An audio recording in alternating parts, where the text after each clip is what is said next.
Hello and welcome to another episode of the Sisterhood of the Scalpel. I am Dr. Julie Khanna. And I'm Dr. Maryam Zamani. And we are here in October, such an important month. This is Breast Cancer Awareness Month. And I cannot tell you how important this is to me, to Dr. Zamani, to our whole team here. And every one of you, majority of our patients are female. And I've said this before, and I keep using the word staggering because I can't think of another one. I don't know if you know this, but in North America, our rate of breast cancer without a family history, without anything, with or without surgery, is a staggering 1 in 8. 1 in 8 of us is going to get breast cancer in our lifetime. So this is a big deal. Like we need to talk about it. We need to be open about it. We all know somebody who's been affected, either family, friends, ourselves. We know. So this is so important. Something that affects all of us personally. And sometimes we need to remember that we have to be our own best advocate, and that you're diligent with this. This is one of those things that even if the prospect of having a mammogram, having examinations is something that makes you uncomfortable, this is a necessary discomfort. Do yourself a favor and make sure that you're staying on top of it and following the advice. And if you notice any changes in your breast, if you have new areas, a new bump in your breast that doesn't go away, tenderness, the skin even looking different, if there's a rash that won't go away, if the nipples have changed. We've talked about inverted nipples in our previous episodes, and if that's a new finding, if there's new discharge coming from the nipple, these are things plus anything else. We know our bodies.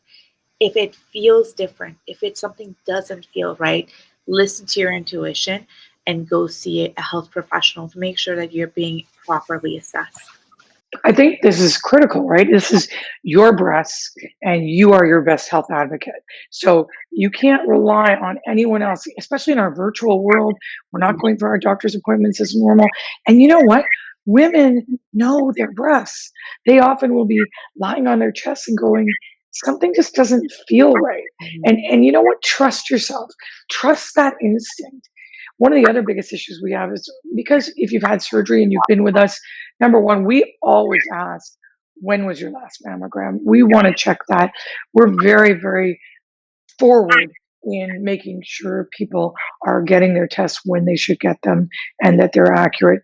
But the other thing is, you're not on the Ontario breast screening, and depending on what province you live in, if you have implants. Now, some people think that that means they don't need the mammograms or they're not supposed to have them. Please hear it from us. 2 female plastic surgeons, we are telling you mammogram is the best test for screening for smaller breast cancers that you can't see or feel. And nothing is better yet. Nothing is better. With or without an implant, please go. Make sure they're comfortable with implants, the clinic you're going to. But the fact is, you gotta go. And if something happens, don't worry. We got you. You come and talk to us. But it is more important that we pick up those breast cancers than ignore them. Absolutely. Spread awareness. You can definitely make a difference in someone's life. So make sure that you are being your best advocate. Your best breast advocate. Best breast right? advocate. BBA. That's it. It's your You got to be your best. I can't even say it 10 times fast. But listen, take control of your health. This is about you. This is a disease that is so treatable. I mean, it's changed so much if we detect it early. So we are on a mission. Until we figure out better ways of what are we doing to decrease the rate, then let's make sure we are treating early. So stay healthy. Please spread the word, as Dr. Zamani said, and we'll look forward to seeing you again on another episode of the Sisterhood of the Scalpel. And to those women who may be fighting breast cancer right now, we want to say keep up the good fight, keep hopeful, and we're all here with you in this community.